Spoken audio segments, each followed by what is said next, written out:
Welcome to the Michigan Man Podcast on Wolverine Sports Radio, a member of the V Sporto Network, and in partnership with SB Nation's Maize and Brew, for Wolverine fans from coast to coast.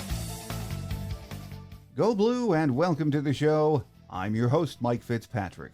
Joining us today is Hoops beat writer James Hawkins from the Detroit News. As we know, it's been an up and down season for Michigan basketball. Wednesday night, the team won their third in a row against Nebraska at home.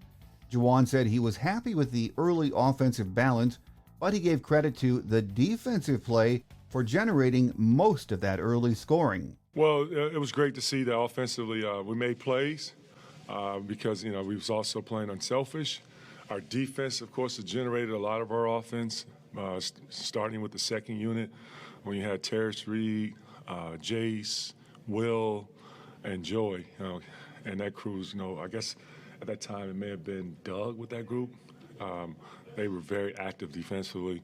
41-17, and it was always because of the defense. Even though Hunter Dickinson was not an offensive factor early in the game, Juwan said that was okay because, once again, when you come out and play aggressive D, good things happen. Well, when you're playing good defensively, when you're active, getting deflections, limit your opponent to one-shot opportunities, doing your job by communicating on the defensive end, as well as when there are drives, guys stepping up, whether they're taking charges or protecting at the rim, that's when good things are going to happen. Juwan said hard work and leadership have led to the current 3-game win streak. Working hard, staying the course, working hard. And we've also gotten great leadership from people like Jace, and also getting leadership from Joey. And I think that has really been great to have those guys stepping up and having uncomfortable conversations and, whatever those conversations are, I don't pry into it, but I know it's having an impact on our team. My guest today says it's too early to know if Michigan is peaking for the stretch run. We'll know more after Saturday's big matchup with Indiana at home. Joining us next is beat writer James Hawkins from the Detroit News, so stay with us.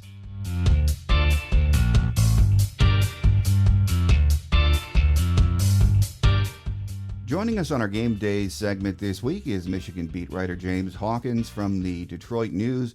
James, it's been a while, but it's great to have you back on the show. Yeah, it's been a while, but it's good to be back. Thanks for having me. Well, James, last night, Wednesday night's win against Nebraska, maybe not a thing of beauty, but at this point in the season, it was a much-needed win, wasn't it? Oh, yeah, certainly. I mean, obviously, we know the position that Michigan is in and the hole they kind of dug themselves in, and they kind of need any win they can get here if they want to kind of put themselves in the conversation to be on the NCAA tournament bubble. Like you said, I mean, it wasn't a great defensive effort by any means. Nebraska shot like 48% from the field, but I mean, when you shoot almost 60% from the field yourself and make 14 threes, I mean, you can kind of overcome whatever shortcomings you have on the defensive end. Yeah, and it was a game of some really bizarre runs for both teams, wasn't it? Yeah, I mean, the surprising thing is when you think about it, that in that first half when Michigan went on that 30-5 run to kind of build that 24-point lead, I mean, Hunter Dickinson didn't score at all at that point. Like, he didn't even score his first bucket or even attempt his first shot until late in the first half. So I think more than anything, that was probably one of the more surprising things that happened in that game. Because, I mean, you think coming into the season, if someone would have said that, Michigan would have built a lead like that without Hunter ever scoring a basket. I don't think many people would have believed you, but I guess that just shows a sign of growth and guys kind of settling into their roles on this team. Yeah, and that pushes the record up to 14-10 with that Nebraska win. 7 games left in the schedule. Indiana is up next at home this weekend, which is just another huge opportunity, isn't it? I mean, if you just look at where Michigan was, I mean, going into the second half of the Big Ten schedule, those final 10 games, I mean, coming off that, that loss at Penn State was just disappointing. I mean, Michigan just essentially gave up in the second half in a game that they had to win. So, I mean, you look at like the final 10 games of the Big Ten season, you figure, I mean, obviously a lot of focus is on, the NCAA tournament and them making a push. So you figure, I mean, those final 10 games, Michigan probably has to go at least 7-3 to put themselves, on the bubble. And I mean, so far they've won, 3 of those games. They've won at Northwestern, they beat Ohio State, and then, like you just said, they beat Nebraska at home. And then, so you figure these last 7 games they have to win probably at least 4 of them. And I mean, you're not going to get many quad one opportunities at home. And I mean, Indiana, that's a huge opportunity for Michigan. So it's definitely a game they have to win because, I mean, if they don't, they let that opportunity slip away. I mean, you're talking about Michigan's going to have to go on the road and probably win, at least 2 of these road games they have left. And I mean, none of these places they have left to go are easy arenas to play in. I mean, you got to go to Wisconsin, got to go to Rutgers, got to go to Illinois, then got to go to Indiana.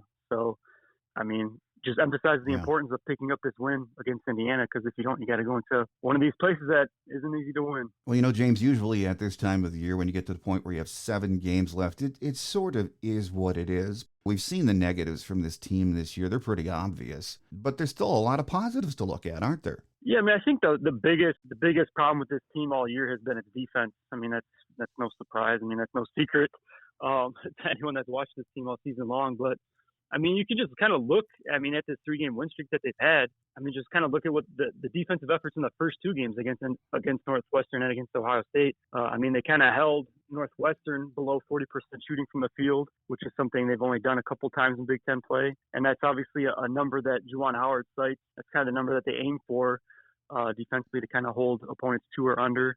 And then the game against Ohio State, I mean, I think Ohio State shot like 40.7% or something like that. So it was around that mark too. So, I mean, those are 2 promising signs that, I mean, maybe they're buying in more on defense. They're, ratcheting up the intensity, doing a better job of locking into one-on-one matchups. Probably the highlight of that was, Ohio State game, they held Bryce Sensabaugh, who's a stud freshman. He had his worst shooting performance of the season. 4 for 14. So, I mean, yeah, if you want to take the positives, I'd like that 3-game win streak that they're on right now. I think, aside from the Nebraska one, but even then, I mean, you talk about the big run they had in the first half. I mean, Michigan was forcing a lot of turnovers, and they were turning those turnovers into points to kind of build that big lead. So that was like the one positive sign, that 8-minute stretch there where they went on that run. But I think that's probably one of the positives we've seen in this win streak. I mean, at least for those first 2 games, was kind of the defense. Seems like it's had a little bit of a turnaround here, which is something that obviously they hope to build on. A lot of young guys logging minutes right now for Michigan, as we're seeing. Do you get the feeling this team might be peaking right now, or is it still, too early to tell? Yeah, I mean, I think it's still too early to tell. Obviously, Saturday's game against Indiana is probably going to be a bigger indicator of that. But obviously there's promising signs because, I mean, all season long, this team has struggled to, string together one good performance after another and kind of build after one promising performance after another. But we've seen that they've done that, during this 3-game win streak that they've had. And just stringing together wins is something this team has struggled to do all season long. I mean, they haven't won 3 straight since the start of the season. So, I mean, obviously there's, like you said, there's promising signs that this team is maybe hitting its stride and maybe but it's obviously trending in the right direction. But yeah, I think the one thing is this team has shown all season it's been like, it's been good enough to compete against good teams, but just not good enough to get over the hump. But I mean, we'll see if this team is really made progress and can kind of break that trend with Saturday's game against Indiana. For a lot of us, this can be at times a really tough team to watch play. It seems like the chemistry is there at times during games, but they're wildly inconsistent, especially on the defensive end. With all of the young guys we're seeing playing this year, should we be surprised by that? It's going to take time for guys to kind of settle into their roles. And I mean, obviously when you have as many new pieces as they have, I mean, they have 5 freshmen, you bring in a grad transfer guard in Jalen Llewellyn, you bring in another grad transfer in Joey Baker. Just look at the starting lineup. I mean, you have 4 guys that are playing new roles, essentially. I mean, aside from Hunter Dickinson, you have, Jet Howard coming in as a starter. Terrence Williams slid up into the starting lineup, playing a bigger role than he has throughout his career. Kobe Buffkin, moving into the starting lineup and playing a much bigger role. Then you obviously had, like I said, you had a new guy coming into the program, which we've seen that takes time for those guys to kind of find their footing in this program when they kind of make that jump up. And then obviously we know what happened with Jalen Llewellyn. I mean, he went down with that ACL tear, and then you're asking another guy, Doug McDaniel, to kind of step up and kind of get thrown into the fire and kind of take on a much larger role midway through the season. So, I mean, it's no surprise. I mean, it's just, I mean, you look throughout college basketball, I feel like if you look at like any team that kind of has a lot of freshmen kind of in the rotation, they're obviously going to have a lot of their ups and downs. And I mean, Michigan is certainly an example of that. But I mean, the one thing is that obviously it takes time for guys to settle in, kind of, buy into their roles, kind of settle into those roles. And I think once they do it, that's when you start to see teams click in. That might be what we're seeing with this Michigan team right now. Well, let's talk about some of the individual play we've seen from these guys so far. Get your take, starting with Hunter Dickinson. And we know it all starts with him on that offensive end and defense. Your thoughts on his play overall so far this year, James? Yeah, I mean, I think Hunter's been probably what you'd expect. I mean, probably some fans probably expected him to be putting up Zach Edey type numbers this season and just being a completely dominant force. But I mean, Hunter's been, throughout much of the season, he's been kind of steady, reliable, efficient, effective. I mean, it's like kind of the only thing you can ask him to do. I mean, obviously his numbers aren't quite. He hasn't really seen an increase in production. I mean, if you're comparing his numbers to last season, but I mean, I think he's kind of been, the guy that you thought he'd be. I mean, he's a guy. I mean, if he gets one-on-one matchups down low, he's going to punish teams, and if he's double team, he's going to, kind of find the open guy. And I think that's one thing he's kind of been doing a little bit better job of as of late. It seems like he's been making quicker decisions and kind of getting into his moves quicker, kind of recognizing when the second guy's going to come down and crash on him. But yeah, I mean, I don't think there's anything to lift your nose at, I guess, about that, what Hunter has done. Like, I think, obviously I think fans might have hoped that he would have, maybe increased his production, maybe thought he could have been like, a guy who was averaging 20 and 10 per game this season. But I mean, yeah, I think he's kind of just still been producing and providing, I mean, just what you'd expect for him to do. And I know since you've been covering the team, you've seen some great point guard play through the years. And of course, with Llewellyn going on, everything has gone on a young freshman. What do you think of Doug's play so far? Yeah, I mean, obviously that Doug's been thrust into a tough spot. I mean, he goes from playing, 10, 12 minutes a game to where it's like now he's logging like, 30 plus, 35 minutes a game. So I mean, it's a tough deal for a young guy. I mean, obviously there's so much that first-year players are adjusting to at the college level. I mean, there's the speed, the terminology. You're playing with new teammates, especially at the point guard spot. You got to kind of know where guys like the ball. You kind of have to, know guys' tendencies, memorize all the plays. I mean, it's a lot that's thrown at these young guys, especially at the point guard spot. But I think the one thing, I mean, that kind of stands out with Doug since he's kind of taken over is it just seems like he's doing a better job of playing under control. It seemed like early on when he was coming off the bench, it seems like he was always trying to go like 100 miles an hour. You'd see him just kind of like, sprint down into the lane and just kind of throw up an off-balance shot or a wild shot up at the rim. And it seems like now he's doing a better job of kind of playing with pace and maybe, knowing when to change speeds, like coming off ball screens and, picking and choosing his spots, kind of doing a better job of utilizing that floater too instead of, just kind of running, like I said, 100 miles an hour at the rim. So like I said, obviously it's a tough spot, but I mean, the one thing, I mean, obviously no one likes to see injuries, and I mean, it's obviously hurt the team to see Jalen Llewellyn go down, but I mean, I guess the one silver lining is you think that, I mean, being thrust in this role is going to be huge for Doug and this team moving forward, because obviously Michigan hasn't had, same starting point guard throughout Juwan Howard's tenure. But I mean, now with Doug stepping up, it's like next year you're going to have the same guy at the point guard spot, which is kind of going to be a boon for this team, because like I said, it's something this program hasn't had since Juwan Howard's taken over. And I guess we can't talk about individual play without bringing up Jet Howard. This kid just looks like he is getting better and better each game, doesn't he, James? Yeah, I mean, obviously he's kind of one of the top NBA prospects in the Big Ten for a reason. I mean, obviously the biggest thing is his ability to shoot. I mean, he put it on display, against Nebraska. I mean, just making 6 threes in that game. And yeah, it's just amazing. I mean, you think of what freshmen are able to do at this level. I feel like it's surprising just how quickly Jet has kind of established himself too. I mean, usually it takes some time for, freshmen to maybe, find themselves and kind of get comfortable at this level. But I mean, just look at, what was it, his first game of the season? I think he scored 22 points or something like that. And yeah. It's essentially been, Hunter and Jet is the two guys that Michigan's been relying on all season. I mean, those two have given Michigan a pretty potent inside-outside punch. And I mean, just Jet's, his ability to shoot, I mean, whether it's, just to create space off the dribble or just step back threes, catching it off a dribble handoff and just pulling it, just catch and shoot from wherever on the floor. Even these last 2 games, I mean, Ohio State, he hit some tough shots, like fall-away shots over, contested over a guy or over 2 guys. It's just, just what he's able to do on the offensive end is just above and beyond what you'd expect from a first-year guy. But, yeah, I mean, it's just been surprising at how quickly he's been able to make an impact and kind of, just assert himself as one of, like, the top, 3-point shooters and just shooters in the Big Ten. Well, the other guy that keeps impressing me, and I'm hearing NBA guys say more and more, is Kobe Buffkin. And, we know Hunter's the main man, but Kobe is looking more to me like he is going to be a guts and glue type of a player in the future. And I don't know if that's just me, but do you see that with him, James? Yeah, I mean, Kobe's been doing you look at these past 2 games, he's been kind of setting the standard for how this team should be playing. I mean, he's doing it all. I mean, he's scoring, he's facilitating. He's arguably the team's best defender. He's been locking down on that end. the one thing that maybe stands out as of late is just his ability to just go in and grab rebounds. I mean, that's been one of the weaknesses for Michigan all season long. I mean, we talked about their defense earlier, but I mean, they've been able to get stops, but the one problem is that they just haven't been able to finish these defensive possessions, just giving up the offensive rebounds. That's an area where Kobe's really picked it up as of late. I mean, if you just watch him, he's willing to kind of just go in there and grab the rebound, just battle for the loose balls. Yeah, he's definitely a guy that's maybe going to be drawing some NBA interest. I mean, if he kind of keeps it up at this level that he's kind of elevated his play at as of late. Like I said, he's just kind of been making an impact and he's picked it up with his all-around game. Like I said, with his scoring, assists, rebounding, defense, he's kind of just been doing it all for Michigan. Kind of, like I said, just setting the example for, how this team needs to play if they're going to make a postseason push. Well, another guy I've always liked, and I keep waiting for him to take that next step, is Terrence Williams. He's just so talented, but he's a wild card guy in this mix, isn't he, James? I mean, because he can really, at times,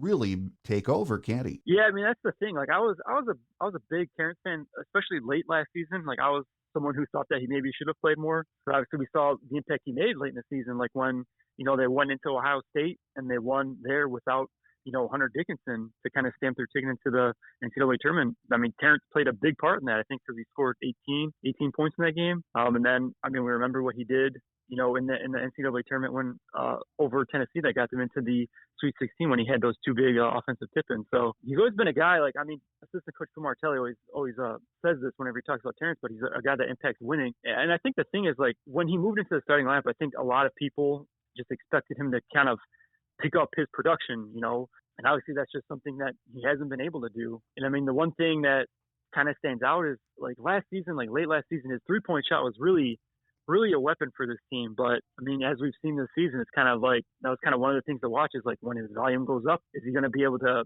keep that percentage at a high clip like he did last season? But I mean, he's kind of shown that he hasn't really been able to do that. I mean, he's shooting 27% from three on the season so far. But yeah, like you said, he's kind of just a wild card. You kind of don't know what you're going to get from him, but he just hasn't really been, that consistent scorer that's been, scoring, 10 points for this team. So yeah, it just seems like he's maybe just a better suited guy that's maybe just a sixth man off the bench, so to speak. But yeah, I just don't think that he has really taken that next step that many had thought he was going to. But I mean, obviously, like we saw in the game against Nebraska, he's still an asset to this team, and even the game against Ohio State when the Buckeyes were kind of making those pushes in the second half to kind of cut it to one possession, to cut it to 3 points. I mean, Terrence was one of those guys that came up, stepped up, and I think he hit a tough, I think it was like a baseline jumper, like late in the shot clock that kind of made it a 5-point game.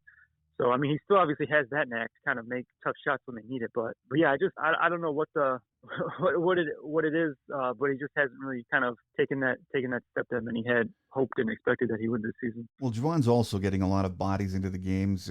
What are your thoughts on the Michigan bench play we're seeing? Is it a concern right now, the depth and what we're getting in the way of production, or is it maybe better than we think? No, I think the bench has been cause for concern at certain points this season. But I think obviously, like we talked about earlier, I mean, you have young guys that are kind of stepping in, playing roles. Like, I mean, you have Terrence Reed that's kind of working his way, and kind of finding his, himself, in the lineup at times. Same thing with Will Cheddar. I mean, obviously he redshirted last season, so he's the guy that's playing, minutes in a role for the first time. But I feel like they've been picking up their play as of late. I mean, the one guy I would highlight is Joey Baker.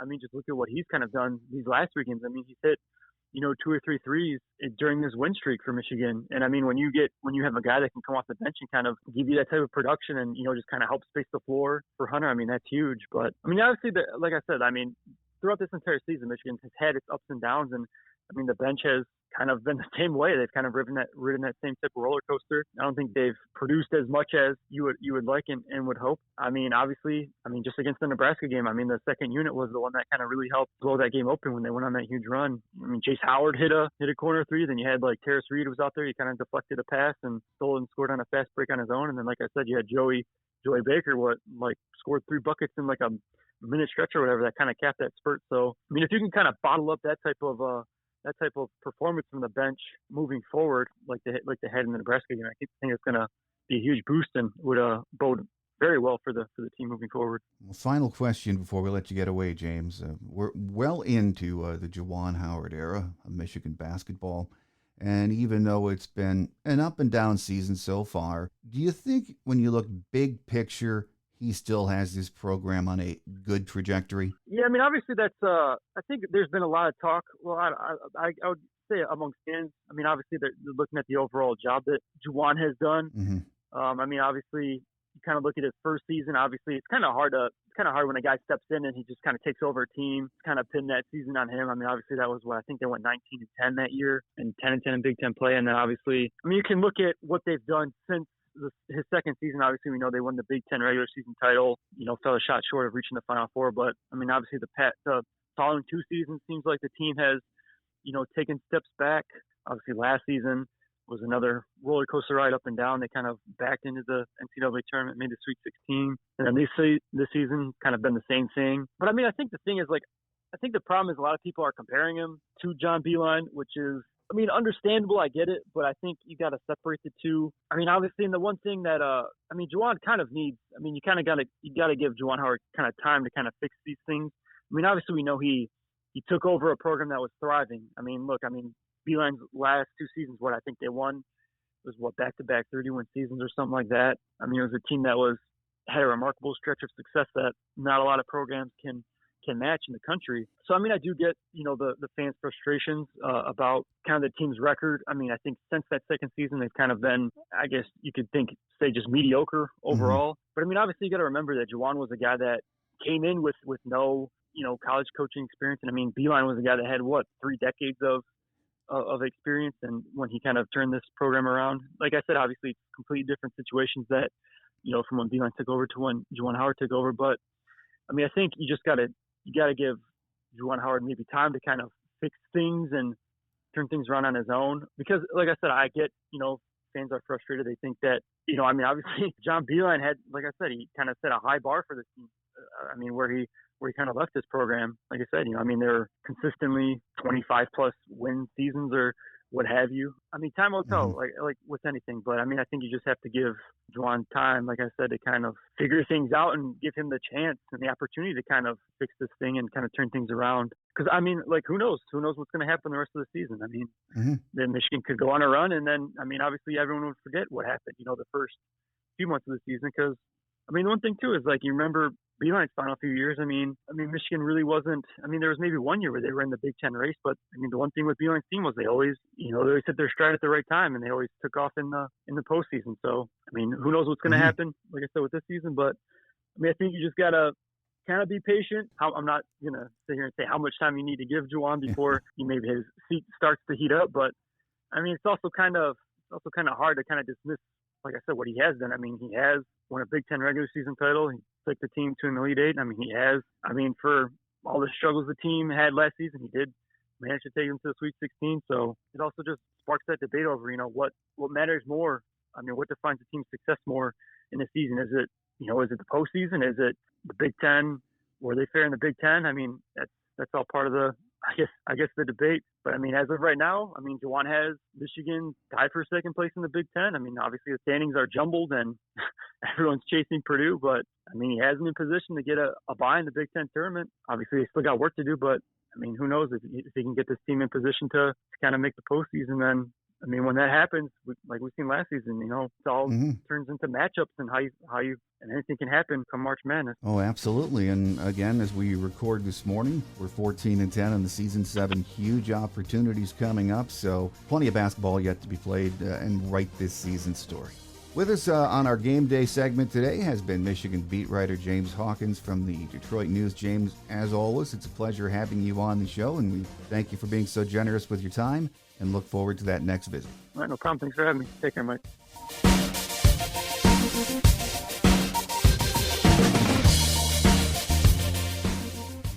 On Quick Hits today, number 12 ranked Michigan women's basketball, 19-5 overall, 9-4 in the Big Ten, returns to Chrysler Center after a week off, hosting Nebraska on Sunday afternoon at 1 p.m. It is Michigan's pink game, with the team honoring a group of breast cancer survivors who will announce the starting lineup. The matchups will be streamed live on Big Ten Plus. Again, Juwan Howard and his team will play Indiana at Chrysler on Saturday. Tip time is 6 p.m. In a dead heat in the Big Ten standings, number 5 ranked hockey looks to create some space between its in-state rival, number 15 Michigan State, and itself when the teams meet this weekend. They will meet in East Lansing on Friday night at 7 p.m. on Bally Sports Detroit Plus to open the series at Munn Ice Arena. On Saturday night, the Iron D is on the line in the annual Duel in the D at Little Caesars Arena.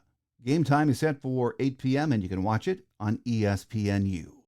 Softball will open its 46th season of intercollegiate competition and its first under head coach Bonnie Thole with 5 games in the Sunshine State this weekend.